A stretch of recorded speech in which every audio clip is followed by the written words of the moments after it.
completo.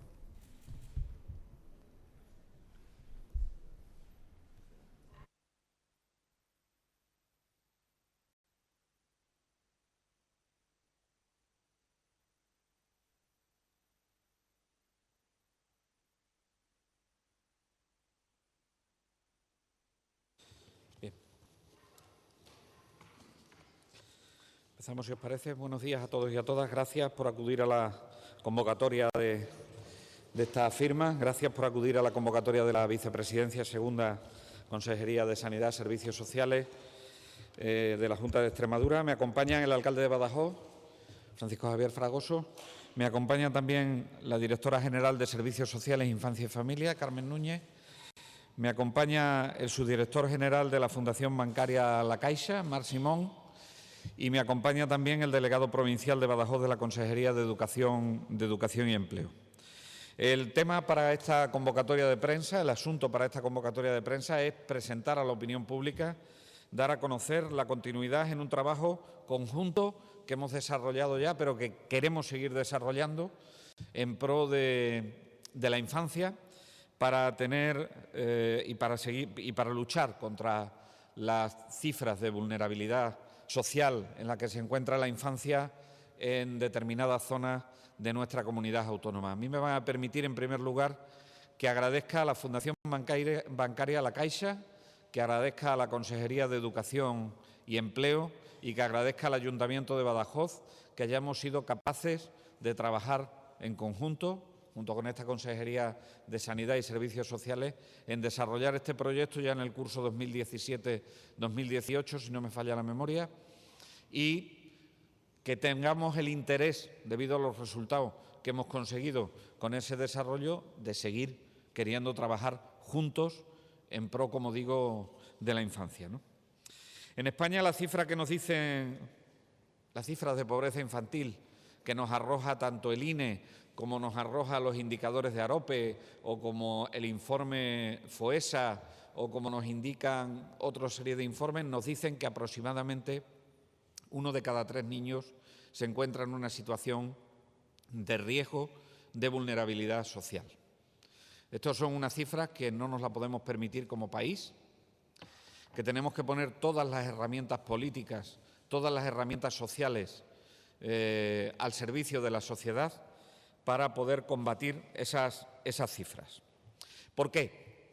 Porque la pobreza infantil no solo tiene consecuencias sobre la infancia en ese momento como tal, en el momento de la infancia, el que no se tenga acceso a una educación en igualdad de condiciones que otros niños y niñas, el que no se tenga acceso a unos servicios sociales, a unos servicios de apoyo, a unas comidas adecuadas a lo largo de la infancia, no solo tiene consecuencias que también para esa fase de la vida que es la infancia y la adolescencia, sino que cuando se produce la situación de pobreza en esas fases, el riesgo de que se cronifique es muy importante. El riesgo de que se haga estructural es muy importante, porque los niños de hoy son la sociedad del futuro. Son la sociedad del futuro. Y, por lo tanto, con más fuerza tenemos que combatir esas cifras, ¿no? Por ello, es necesario trabajar de forma conjunta desde la Administración local, desde la Administración autonómica y también desde todas aquellas organizaciones que generosamente y que comprometidamente han decidido trabajar con nosotros, como es la Fundación Bancaria La Caixa, ¿no? Por lo tanto, yo creo que el objetivo es dar esa igualdad de oportunidades a los niños y niñas que están en esa situación de riesgo. Las bolsas de pobreza infantil tienen mayores consecuencias si nos vamos a los núcleos de población grandes y dentro de los núcleos de población grandes en determinadas zonas de esas ciudades, ¿no? Se producen desigualdades que no podemos permitirnos como políticos y que no podemos permitirnos como sociedad, ¿no? Por eso se preguntarán por qué el INE no saca indicadores de pobreza infantil en los municipios que son pequeños y solo lo hace en los municipios que son grandes. Pues precisamente porque donde tiene sentido medir ese indicador es en las poblaciones grandes donde se pueden generar esas bolsas de pobreza infantil, ¿no? Extremadura, es cierto que, a pesar de que la Fundación Bancaria La Caixa, creo que inicia este programa en el año 2007 aproximadamente, no se había adherido al programa Caixa Proinfancia durante todo este tiempo, y la primera vez que lo hace en el curso 2017-2018. Yo le tengo que agradecer a Marc Simón, se lo tengo que agradecer también al alcalde de Badajoz, que juntos llegásemos al convencimiento de que nos pusiésemos a trabajar sobre este tema y aprovechemos ese programa que ya había tenido éxito en otras ciudades y en otras comunidades autónomas de nuestro país. Por lo tanto, yo creo que hoy lo que hacemos es renovar esta alianza entre la Fundación Bancaria La Caixa, el Ayuntamiento de Badajoz, la Junta de Extremadura, para trabajar en ese sentido. Un programa destinado a niños y niñas de 0 a 18 años, a chicos y chicas que están comprendidos entre esas edades, que se encuentran en riesgo o en situación de vulnerabilidad social, y en este tiempo hemos sido capaces de atender alrededor de 154 o 155 niños y niñas en el ámbito de la Comunidad Autónoma de Extremadura, pero lo más importante también es que hemos atendido a 79 familias. Fundamentalmente hemos centrado nuestros esfuerzos en la margen derecha del Guadiana, de la ciudad de Badajoz. ¿Por qué? Pues porque allí había un proyecto de participación comunitaria en salud, donde también participábamos las instituciones que estamos en esta mesa.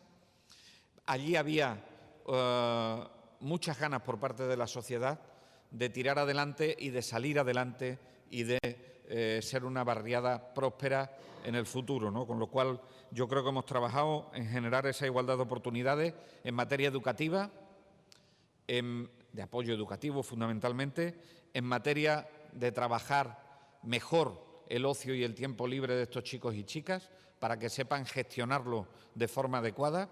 Hemos trabajado en la educación familiar y en el apoyo a las familias de estos chicos y chicas para que puedan emprender determinados proyectos, y hemos trabajado también en la promoción de la salud. El hecho de la higiene, el hecho de la alimentación, el hecho de la nutrición, el hecho de los hábitos saludables en el tiempo de ocio también ha sido, sin duda ninguna, una cuestión muy importante que se ha puesto en marcha. Pero eso es lo único que hacemos, que ya es mucho. Entre el Ayuntamiento de Badajoz y la Junta de Extremadura, la respuesta es no.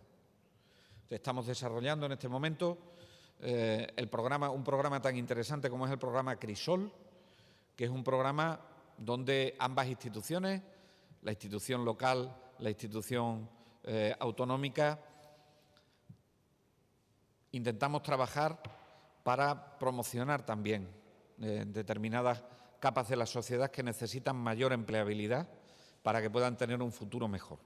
Y también desarrollamos otro proyecto muy importante desde el punto de vista de la pobreza infantil, que son los espacios educativos saludables, en los que también colaboramos estrechamente y en los que, en esos tiempos en los que no funcionan los colegios, porque están en época de vacaciones, léase Semana Santa, léase Navidad, léase verano, pues somos capaces de proporcionarle unos espacios entre la administración local y la administración autonómica para que esos chicos y chicas se eduquen mejor, no solo en los aspectos curriculares que tienen los cursos académicos, sino también en ese ocio, tiempo libre y en esa nutrición, ¿no? Así es que, por mi parte, nada más. Le cedo la palabra al alcalde de Badajoz y, por último, intervendrá Marc Simón y luego abrimos un turno de palabras. Alcalde. Muchísimas gracias, consejero, querido Marc, directores provinciales y directora general.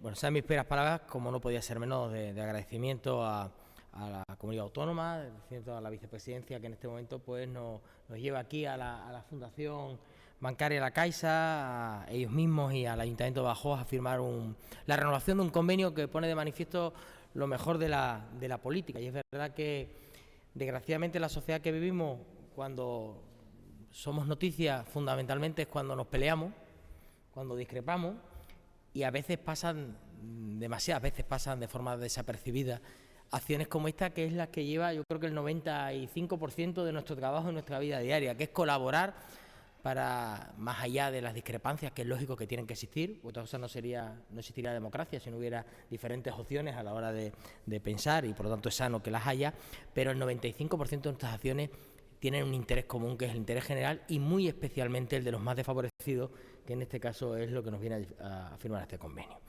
Y por lo tanto también deben ser mis primeras palabras de agradecimiento muy especial a la Fundación Bancaria, a la Caixa, otro sector también mediáticamente muy golpeado, como es el sector bancario, y a veces pasa desapercibido pues que existe una parte muy importante del sector que a través de sus fundaciones, ya sean bancarias o ordinarias, pues revierten a la sociedad parte de sus beneficios, en este caso a los más desfavorecidos. Y con un programa muy concreto como es el Caixa Proinfancia, que viene destinado no solo a atajar un problema de hoy, sino poner a las bases para que este problema sea menor en un futuro. Y es que sin duda para los barrios, para las sociedades, para los vecinos que están en riesgo de exclusión de hoy, necesitamos llevar a cabo políticas activas para solucionar sus problemas de hoy, pero tenemos que tener las bases para evitar que ese riesgo de exclusión sea permanente y sea pues un estigma con el cual uno nace dependiendo de la familia o del entorno en el que se ha desarrollado. Y yo creo que ese trabajo es fundamental. A los programas que hablaba el consejero, que tenemos conjunto, también tenemos un programa en la ciudad de Badajoz destinado fundamentalmente a otra zona de la ciudad en riesgo de exclusión, como puede ser Suerte de Saavedra, Cerro de Reyes, que es el programa Convive. Es un programa que intentamos también generar ese hábito de intervención social que en su día nació efectivamente en los barrios de más allá de las vías del tren, de la margen derecha del río Guadiana, y que por lo tanto yo creo que también estamos generando caldo de cultivo para que en un futuro pudiéramos plantearnos que con un programa como este pudiéramos actuar también con familias y niños que ya están empezando a vertebrarse desde el punto de vista social también en otras zonas de la ciudad.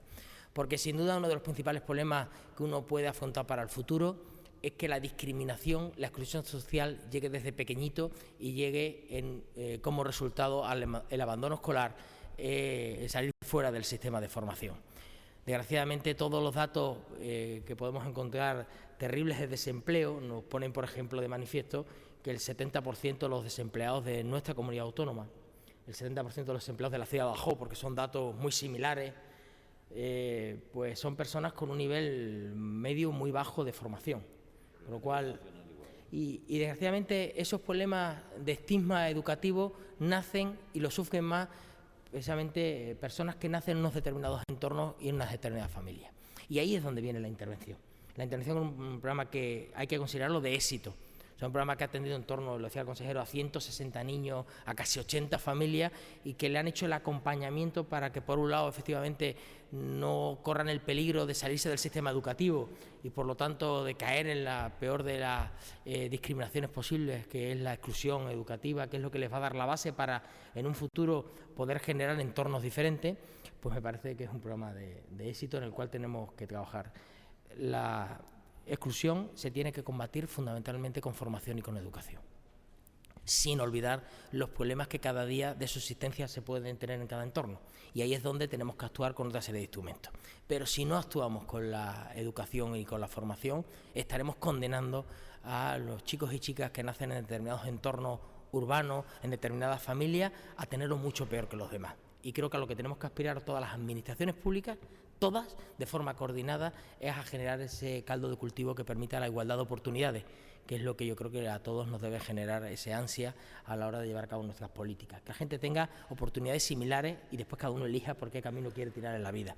Desgraciadamente hoy nos encontramos con chicos y chicas en determinados entornos que no tienen esa igualdad de oportunidades porque se les ha excluido desde el punto de vista educativo y formativo.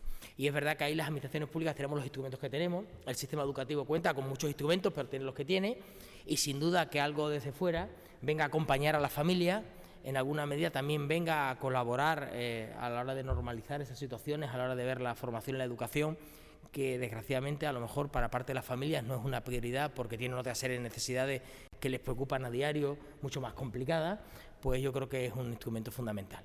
Y cuando algo funciona y es de éxito, y encima nos da la oportunidad para ir de la mano las administraciones que tenemos responsabilidad en el ámbito de la integración social, pues creo que lo único que podemos estar es, por un lado, satisfechos con el trabajo realizado y por otro lado, tremendamente agradecidos con la Fundación La Caixa por darnos la oportunidad de destinar parte del beneficio de vuestra entidad matriz, en este caso, a esas familias que en la ciudad de Badajoz van a seguir generando esas oportunidades para que en un futuro esos chicos y chicas, los hijos de esos chicos y chicas, no caigan en el mismo sistema. Y yo creo que al final esto es un efecto multiplicador y que conseguiremos efectivamente combatir parte de del riesgo social a través de la formación y la educación, y después yo estoy convencido que son semillas que plantamos en los barrios que se extienden, porque sin duda la comparación, el aprender por ver lo que hace el de al lado, ver cómo hemos conseguido que 160 chicos entiendan el ocio de forma diferente, que su actitud hacia la formación sea diferente, pues seguro que también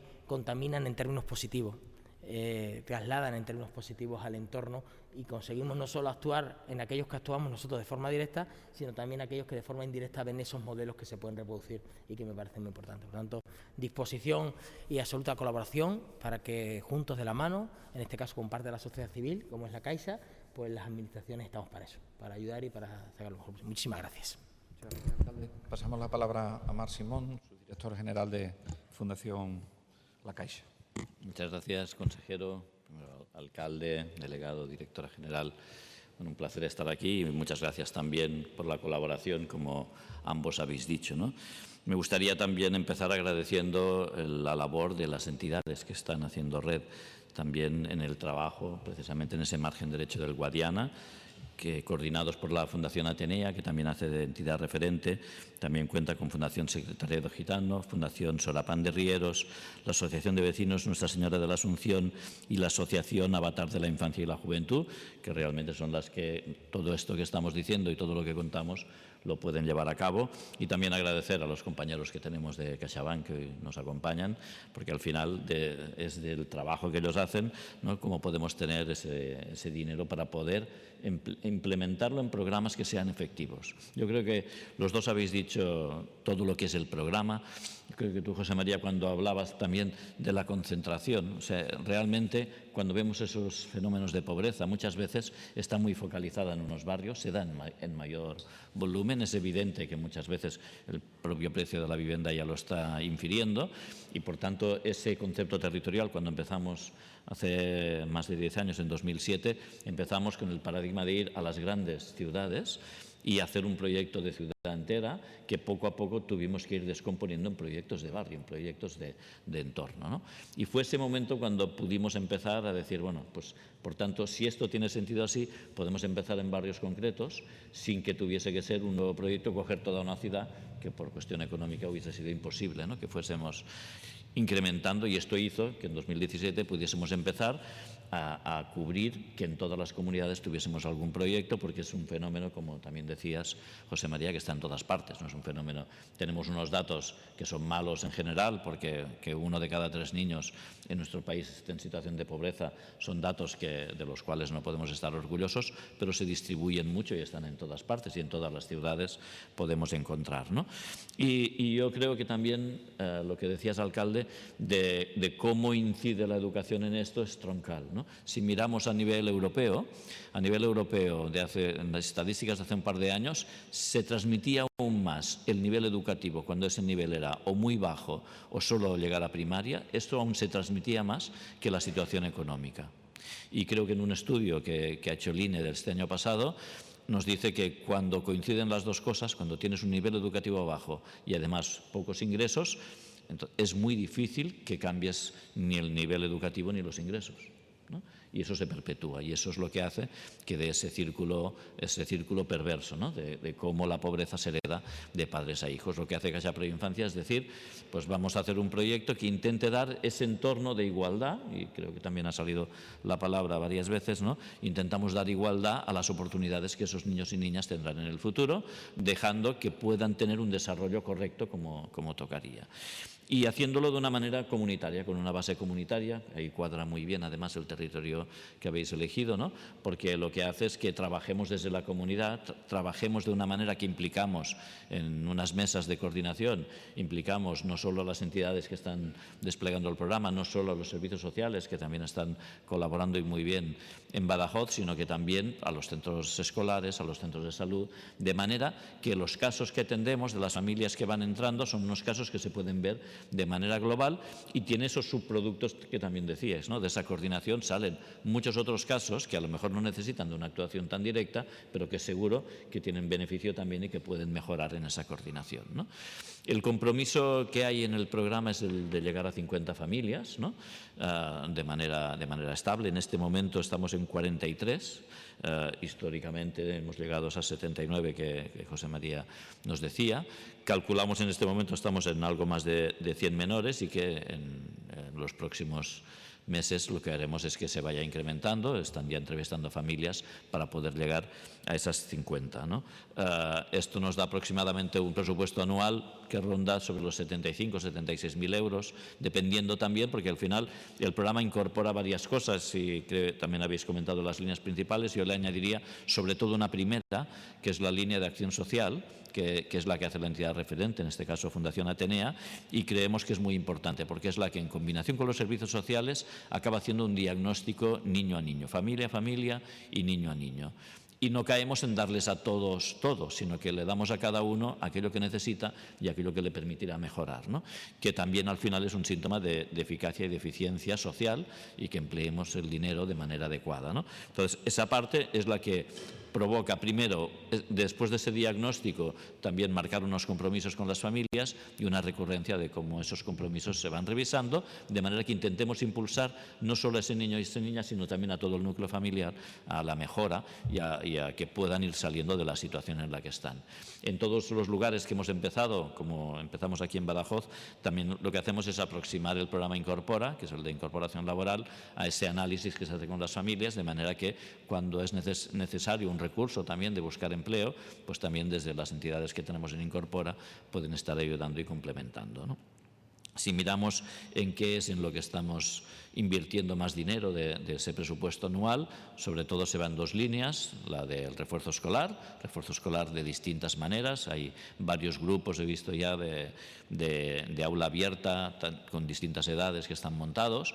También hay algunos refuerzos escolares individuales cuando hace falta, viene de ese análisis que decíamos, y luego toda la parte esa de ocio y tiempo libre, que aparte de enseñar a cómo se emplea ese ocio, pero no olvidemos que la mayoría, cuando podemos, lo que hacemos es apuntar a nuestros hijos a actividades extraescolares, y esto hace que el tiempo educativo no se acabe cuando acaba la escuela, acaba mucho después. Si no hacemos eso también, estamos ya creando un primer sesgo. Si hay una parte de la población que su tiempo educativo es menor en el global, ¿no?, es muy difícil que puedan tener esa igualdad de oportunidades futura, y lo que intentamos es que esto no sea así, con los centros abiertos y también con esas actividades tanto de verano como en los periodos vacacionales, que también quedan cubiertas por el programa.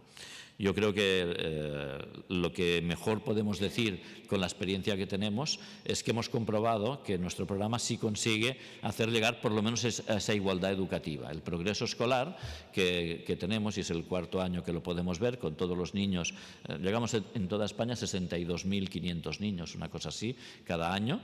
Pues mirando los que tienen la edad de acabar la enseñanza secundaria obligatoria, en nuestro caso del año pasado, bueno, lo primero que te encuentras si vas a mirar la población que está en la misma situación, por lo menos pobreza relativa, tienes un 30% de abandono antes de que se llega a la edad de acabar la enseñanza secundaria obligatoria, y del 70% que no abandona, que lo completen el año que toca por edad es un 53%, y en nuestro caso el porcentaje de este último año era un 6,3% de abandono, y que lo completaron el año que les tocaba por edad era casi el 80, el 79 y algo, ¿no? Y que en algún momento, o sea, y los que acaban promocionando, nos situamos en unas tasas iguales a las de la población en general, que aventajan, que casi doblan al de la población que está en esa misma situación socioeconómica, ¿no? Por tanto, pensamos que eso, que ya llevamos además varios años pudiéndolo comprobar, pues pensamos que sí que es adecuado, demuestra algo que es evidente, que las capacidades las tienen todas, ¿no? Y que con lo que hacemos, también añadiéndole ese refuerzo psicológico a los chicos y chicas que les hace falta, y también toda una parte de capacidades parentales que también el programa da, pues nos parece que eso sí va avanzando a que esa igualdad un día pueda ser una realidad. Decíamos en nuestro último plan estratégico, decíamos que cambiábamos presentes y construíamos futuros en muchas de las cosas que hacemos. Si algún programa cambia presentes y construye futuros, seguro que es Caixa Proinfancia, y que es la mayor apuesta de los programas sociales que tiene la Fundación La Caixa en este momento. Muchas gracias. Muy bien. ¿Preguntas?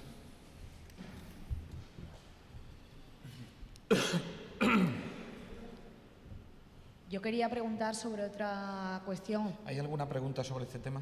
Sí. 76.000 euros pone la Caixa, 100 menores, 50 familias. Dos preguntas. ¿Cuál es la ratio de pobreza infantil en Extremadura? Conocemos 1 de cada 3 a nivel nacional. ¿Y qué aporta la Junta de Extremadura y qué aporta el Ayuntamiento de Badajoz? Sabemos, 76.000 euros la Caixa, 50 familias, 100 menores. ¿Qué aporta la Junta? ¿Qué aporta el Ayuntamiento? Pues, si me permites, son 76.000 euros más todo un método y una manera de hacer. Entonces, ese método y esa manera de hacer contempla una colaboración a todos los niveles, una colaboración en lo que intentamos entre todos es emplear de manera inteligente los recursos. La colaboración sin los servicios sociales, que son los primeros que están viendo los casos, sería imposible que eso llegase. Tenemos una coordinación que es muy fluida con ellos, que eso es lo primero que nos permite, pero yo digo, no solo es el dinero que aportamos, sino es la manera de hacer, comprobando que hacemos algo que sirve, ¿no? Y creo que ese es un gran bien en global, que usar métodos comprobados es la mejor manera de hacerlo. Y con las tasas, que seguro que José María nos las dice mucho mejor, yo lo que te diría es que lo que vemos es que esas tasas, cuando vas llegando ciudad a ciudad y barrio a barrio, son realidades distintas. Y en todas partes, incluso ayer hablábamos en Bilbao, que es uno de los lugares en donde menos porcentaje de pobreza sale, pero tienes varios barrios que están en situaciones de dificultad. Y el programa busca ir a esos entornos. Entonces, claramente la configuración global de ratio total de ese algo más del 30%, dependiendo el informe que tienes, existe, pero existe mucho más cuando vas a los barrios de dificultad y es lo que en ese escoger de manera inteligente el lugar en donde empiezas es lo que con ellos hemos podido hacer. Sí, perdona. Tasa. Nosotros nos fiamos de la tasa nacional. ¿Por qué? Lo decía antes cuando hablaba de los cálculos de la pobreza infantil. El AROPE no es un indicador muy adecuado para medir la pobreza infantil, en sentido estricto. Mide solamente ingresos que reciben las familias, pero no lo relaciona estrechamente con el nivel de vida en cada una de las comunidades autónomas. Por lo tanto, el AROPE nos sirve regular para poder medir el riesgo de pobreza en función del nivel de vida que tiene cada comunidad autónoma. El nivel de vida, como te puedes imaginar, no es el mismo aquí que en Madrid, no es el mismo aquí que en comunidades autónomas que tienen un régimen foral, como antes ponía el ejemplo Marc, ¿no? Si me fío del nacional, estamos alrededor del 30%. Y luego tenemos muchos núcleos poblacionales de menos de 500 habitantes. Y esos núcleos poblacionales de menos de 500 habitantes no nos salen en el mapa de la pobreza del INE. Por lo tanto, es difícil que podamos desglosar, y yo celebro la idea que tuvo el Gobierno de España en su momento de poner el alto comisionado frente a la pobreza infantil. ¿Por qué? Porque esto es un problema que se da en todas partes.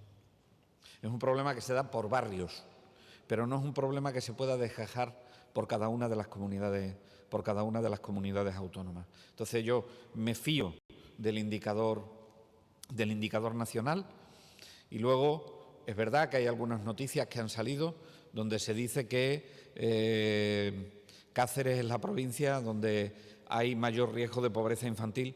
Bueno, pues es que eso, desgajarlo y desagregarlo tanto en el ámbito de la pobreza infantil es imposible.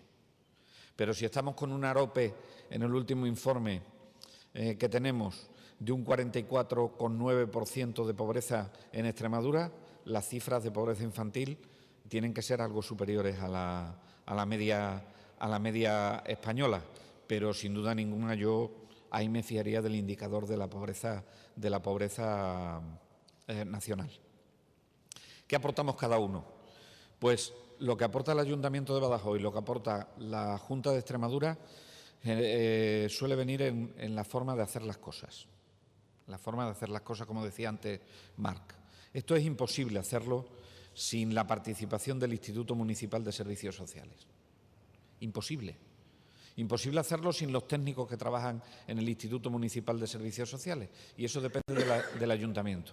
Pero también es imposible hacerlo sin los medios que aporta la Consejería de Economía y Empleo y la Delegación Provincial de Educación.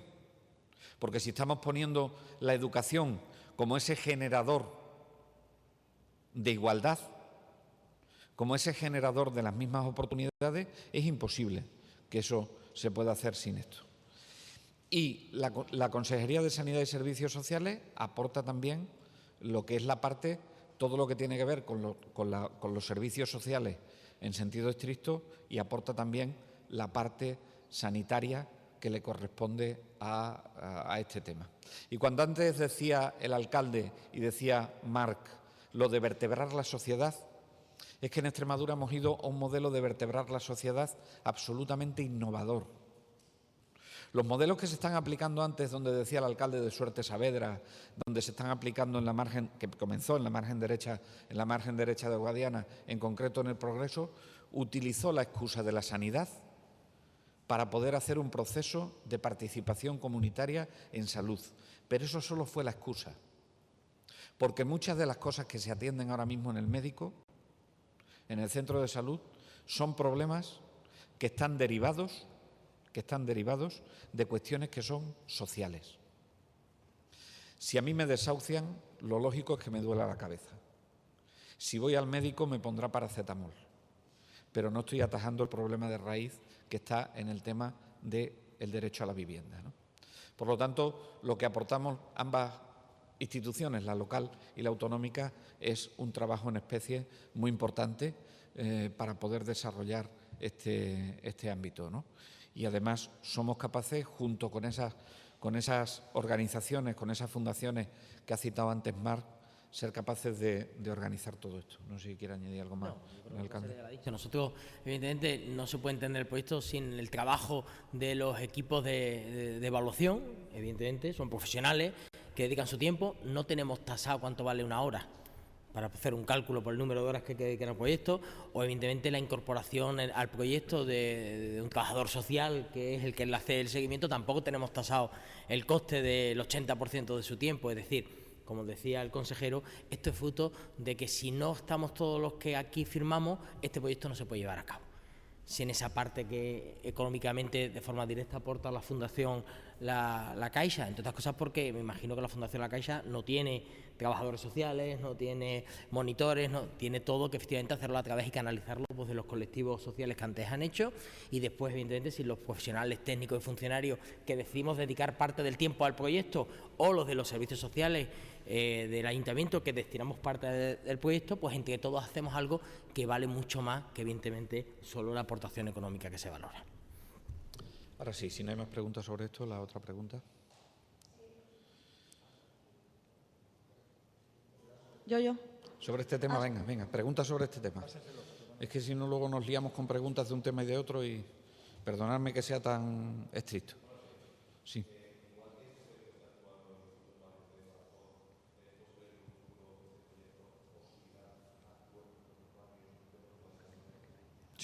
Sí.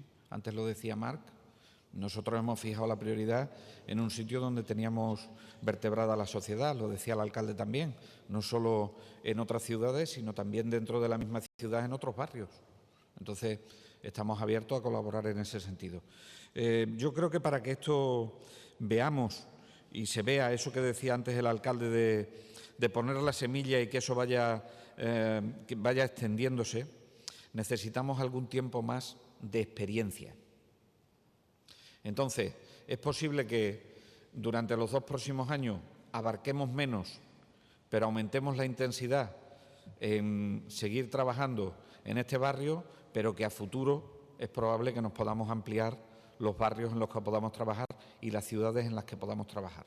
Aunque en Extremadura no haya muchas grandes ciudades como para poder trabajar en el sentido y con la metodología con la que estamos trabajando. También estamos haciendo muchas experiencias ahora en participación comunitaria en salud que nos está llevando a vertebrar otras sociedades y que nos va a permitir poder colaborar con otras ciudades y con otros barrios dentro de la misma ciudad, evidentemente.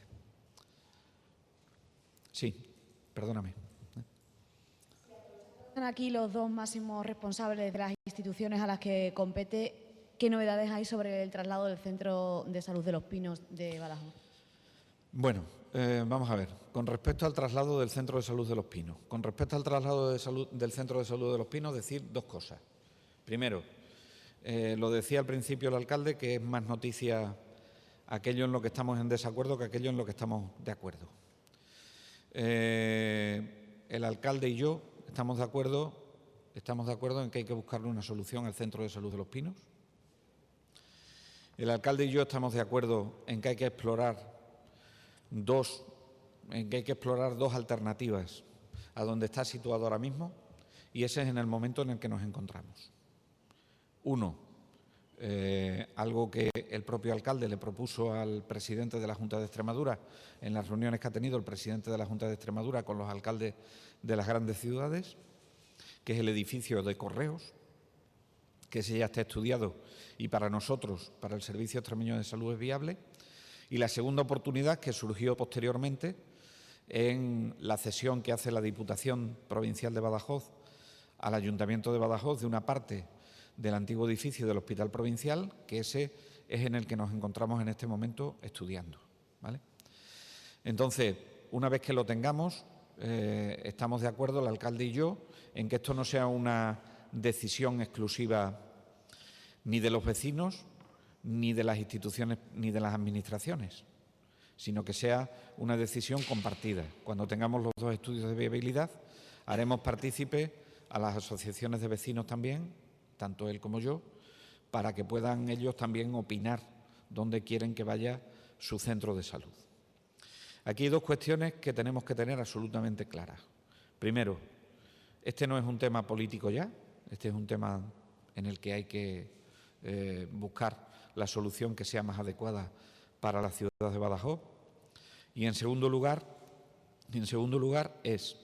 primero, no hay ninguna prisa para sacar al centro de salud de allí, al equipo de atención primaria de allí, ni a los ciudadanos, porque la monitorización que llevamos de las grietas y de los problemas que está habiendo por parte de una empresa especializada nos dice que no hay riesgo inminente de que tengamos que desalojar el edificio.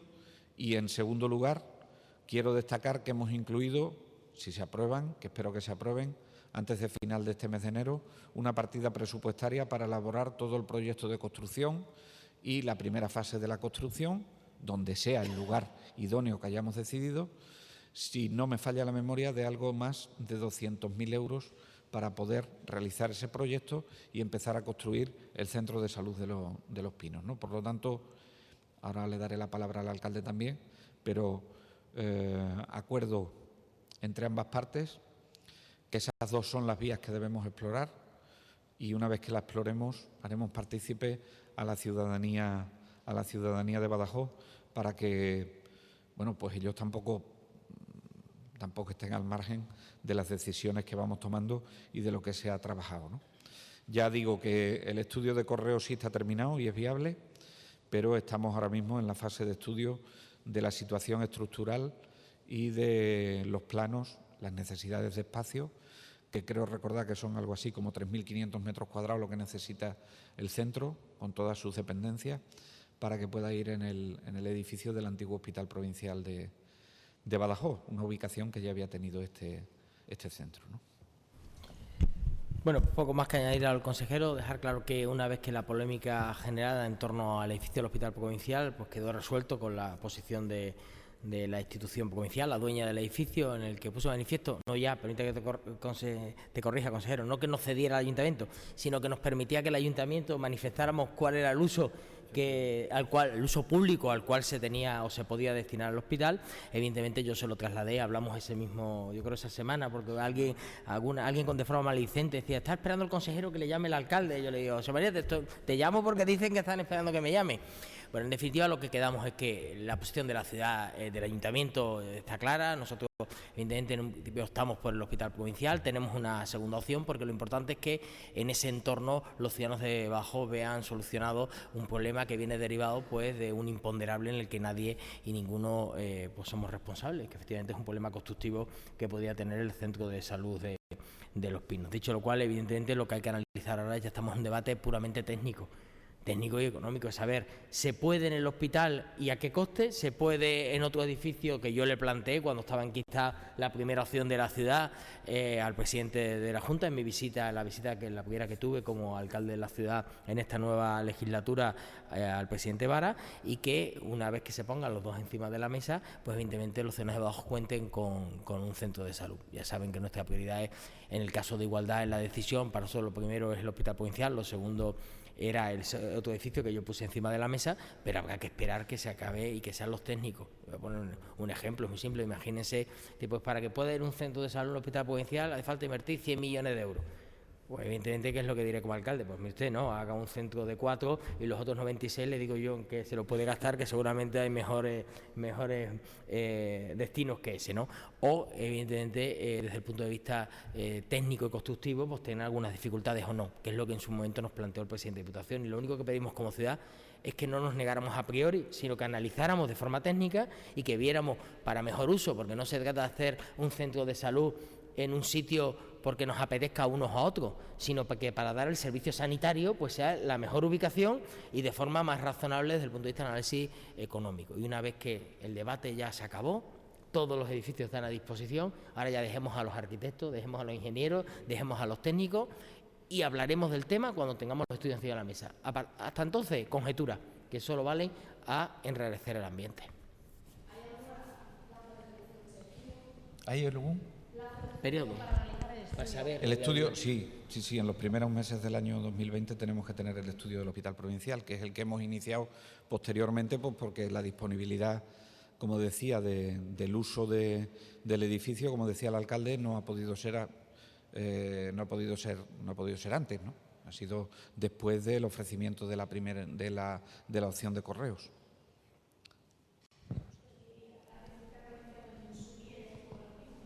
Sí, esa zona, sí.